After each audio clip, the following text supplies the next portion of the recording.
ಮುಂಗಾರು ಮೋಡ ಮಳೆಯಾಗಿ ಸುರಿದಾಗ ಕಣ್ಣ ಹನಿಗೆ ಮುಕ್ತಿ.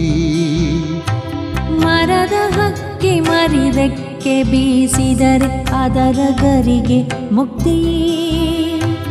ಎದೆಯನ್ನು ಹಾಡಾಗಿ ಹೊಮ್ಮಿದರೆ ಭಾವಕ್ಕೆ ಬಂಧ ಮುಕ್ತಿ. ಎಂದು ಆದೇವು ನಾವು ಮುಕ್ತ ಮುಕ್ತ ಮುಕ್ತ.